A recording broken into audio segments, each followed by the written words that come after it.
কথিত আছে ভগবান শ্রীকৃষ্ণের যেদিন জন্ম হয়েছিল সেদিন নাকি খুব ঝড় বৃষ্টি হয়েছিল, বাস্তবে কিন্তু তাই। দেখো আজকে জন্মাষ্টমী, সকাল থেকে বৃষ্টি হচ্ছে, সকাল থেকে না মাঝরাত থেকে কিন্তু এরকম বৃষ্টি হচ্ছে।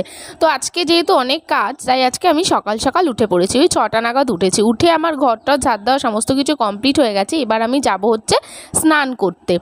দেখো আমি স্নান কমপ্লিট করে শ্যাম্পু ট্যাম্পু করে চলে এসেছি। এবার একটু যাব হচ্ছে বাজারের দিকে, কিছু জিনিস কেনার আছে, বৃষ্টি যতই হোক তাও যেতেই হবে। তো দেখো রেডি হয়ে গেছি, তো বাজার থেকে এই জাস্ট এলাম। বাইরে এত পরিমাণে বৃষ্টি হচ্ছে সে বলার কথা না। ভাগ্যিস বাড়ির সামনে থেকে একটা টোটো পেয়ে গেছিলাম, সত্যিই ভগবান সহায় ছিল। তো দেখো বাইরে কী হারে বৃষ্টি হচ্ছে। তো চলো তোমাদের সাথে শেয়ার করি যে আমি আজকে কি কি কিনে আনলাম। একটাই ফুলের দোকান বসেছিল, সেখানে ভালো পদ্ম পেলাম। কৃষ্ণ ঠাকুরের পদ্ম ফুল খুব পছন্দের, জুঁই ফুলও পছন্দের, কিন্তু জুঁইটা পাইনি, তো রজনীগন্ধার মালা নিয়ে এসেছি, গাঁদা ফুল, আর এখানে এনেছি কিছু চকলেট, জুস আর দুধের প্যাকেট, আর এখানে দই মিষ্টি আছে। তো এইগুলো গিয়ে কিনে এনেছিলাম। এটা হচ্ছে বাটার, এটা শ্রীকৃষ্ণের ফেভারিট। তো দেখো তারপর আমি দুধগুলো জাল দিতে বসিয়ে দিয়েছি, কারণ দুধ জাল না দিয়ে রাখলে দুধ নষ্ট হয়ে যেতে পারে। তারপর দেখো আমি এখানে ডেকোরেশন করে নিয়েছি, কাজ করতে করতে ওদিকে দুধ ফুটছিল, এদিকে আমি ডেকোরেশনটা কমপ্লিট করে নিয়েছি। কেমন হয়েছে অবশ্যই জানিও কমেন্টে। তারপর দেখো নারকেল কুড়িয়ে নিয়েছি তালের বড়ায় দেওয়ার জন্য। এবার একটু শাড়িটা পরে আসবো, কারণ ঠাকুরের ভোগ ফোগ রান্না করব, তো শাড়ি পরেই করতে হয়, জন্য নাইটিটা চেঞ্জ করে শাড়ি পরে নিলাম। তারপর দেখো এখানে আমার কথা বলতে বলতে আমার সুজিও কমপ্লিট হয়ে গেছে, আর এখানে পায়েসও অলমোস্ট কমপ্লিট, আর এখানে আমি তালের রসটা বার করে নিয়েছি। এখানে তালের বড়া সমস্ত প্রিপারেশান করে নিয়েছি, এখন জাস্ট বড়াগুলোকে ভাজবো। নারকেল মৌরি টৌরি অনেক কিছুই দিয়েছিলাম তালের বড়ার মধ্যে।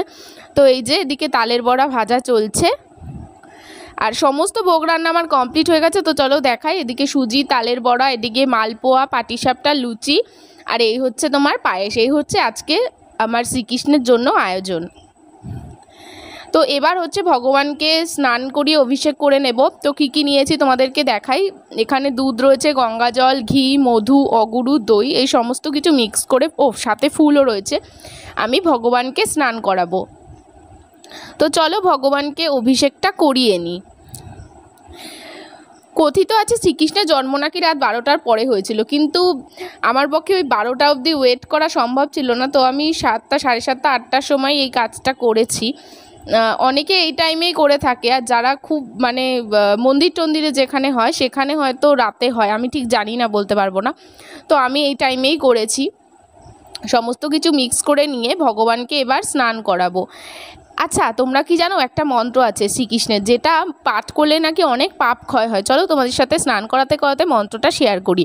মন্ত্রটা হলো কৃষ্ণায় বাসুদেবায় হরয়ে পরমাত্মনে প্রণত ক্লেশনাশায় গোবিন্দায় নমো নমঃ। এই মন্ত্রটা পাঠ করলে সমস্ত রকম তোমাদের জীবনে যদি কোনো দুঃখ দুর্দশা থাকে সেগুলো নাকি দূর হয়ে যায়, আমার বিশ্বাস, তাই আমি এটা পাঠ করি। তোমাদের যদি মনে হয় তোমরাও কিন্তু করতে পারো। তো দেখো শ্রীকৃষ্ণের স্নান কমপ্লিট হয়ে গেছে, এবার রাধারানীকে আমি স্নান করিয়ে নেব।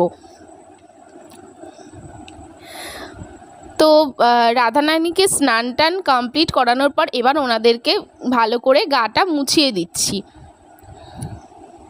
প্রথমে দুধ গঙ্গা জল দিয়ে করিয়ে লাস্টে আবার একটু গঙ্গা জল দিয়েছিলাম, পরিষ্কার গঙ্গা জল, যেহেতু দুধ ঘিটি লেগে থাকে তো পিঁপড়ে টিপড়ে হতে পারে, আর এমনি কেমন একটা চ্যাটচ্যাট করে। তো তারপর দেখো স্নান করিয়ে আমার রাধাকৃষ্ণের শৃঙ্গার করা কমপ্লিট। আজকে এই ব্রাইডাল ড্রেসটা পরিয়েছিলাম, কেমন লাগছে অবশ্যই কমেন্ট করে জানিও। এই দেখো এখানে ডেকোরেশনও হয়ে গেছে, আর ওনারা সিংহাসনে বসেও পড়েছেন। কেমন লাগছে রাধা মাধবকে দেখতে অবশ্যই কিন্তু তোমরা কমেন্ট করে আমাকে জানিও, আর এই সাজটা কেমন হয়েছে তাও আমাকে জানিও।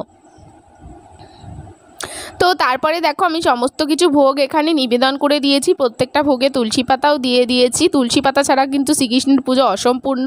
তো তুমি ফুল দাও বা না দাও, তুলসী পাতা কিন্তু তোমাকে দিতেই হবে, কারণ ওনার তুলসী পাতাই সব থেকে বেশি পছন্দের।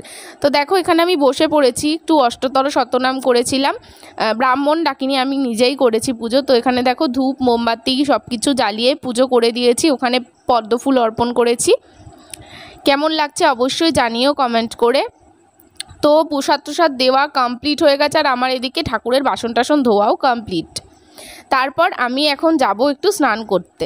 এই যা স্নান টান কমপ্লিট করে আমি চলে এসেছি গাটা ধুয়ে। এবার একটুখানি ভাত বসিয়ে দেবো, নিরামিষ একটু সেদ্ধ ভাত করব। তো দেখো এখানে সেদ্ধ ভাত বসিয়ে দিয়েছি। ভিডিওটা এখানে শেষ করছি। কেমন লাগলো জন্মাষ্টমী স্পেশাল ব্লগ জানি।